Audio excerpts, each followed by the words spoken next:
মানে এত নোংরা একটা হোটেল হয় কি করে?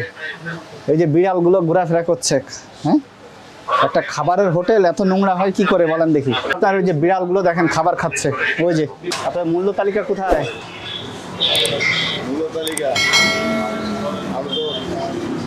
মূল্য তালিকা বাধ্যতামূলক থাকতে হবে, কেউ চাক বা না চাক আপনাকে প্রদর্শন করতে হবে।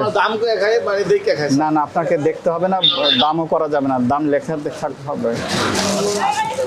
কই দেখাতে পাচ্ছেন না তো? আর এগুলো এরকম খোলা রেখেছেন কেন? আচ্ছা, রান্না করেন কোথায়? রান্না করেন কোথায়? রান্নাঘর কোথায়? আসেন ভিতরে আসেন। মানে এত নোংরা একটা হোটেল হয় কি করে?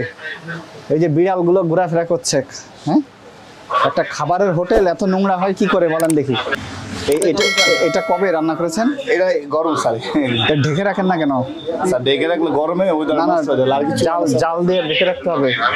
ওই যে আপনার ওই যে বিড়ালগুলো দেখেন খাবার খাচ্ছে, ওই যে এটা কি জিনিস? এটা জর্দা কালার, হ্যাঁ, এটা খাবারের ভিতর দেন কেন? এটা খাবারের ভিতরে না, এটা ইয়ের ভিতরে থাকে। চাপের ভিতরে স্যার। এদিকে আসেন। এটা তো খাবারের দিতে হয়, কে বলেছে আপনাকে? কোথাও লেখা আছে ফুড কালার? আরো আছে, সেগুলো বের করেন দেখি। আর নাই স্যার। এই যত এই মানে চাপের ভিতর দেয়, নালে স্যার কাস্টমার পছন্দ করে না। চাপ বলতে চিকেন চাপ আছে না, সব দোকানে ব্যবহার করে না, এগুলো হাই রেস্টুরেন্ট আর মিছা কথা কইতার না না না, অন্যরা এগুলো দিলে আমরা এটা শাস্তি দিব, এটা করা যাবে না। তো যখন ময়লা নিতে আসো করে দিয়ে দিই, কারণ এগুলো রাস্তা রোডে পালানো যাবে না। ময়লা ডাস্টবিনে ফেলতে হবে। ময়লা ডাস্টবিনে দেখা গেলে ময়লা নিতে এলে হে করে দিয়ে দিই। না, এগুলো ফ্রিজে পাওয়া গেছে, এগুলো আপনারা পুনরায় ব্যবহার করবেন আবার। সব খাবার খোলা রেখেছেন?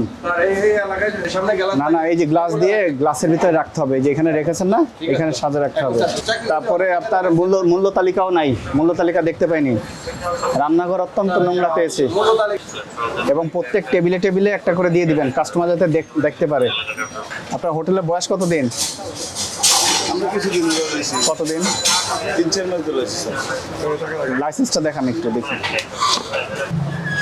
লাইসেন্স দেখাতে পাচ্ছেন না তো, লাইসেন্স বের করেন। আপনার দোকানে আমরা মূল্য তালিকা পাই নাই, রান্নাঘর অপরিষ্কার পেয়েছি, খোলা পেয়েছি, ঠিক আছে, এবং আপনি লাইসেন্সও দেখাতে পারেন নাই।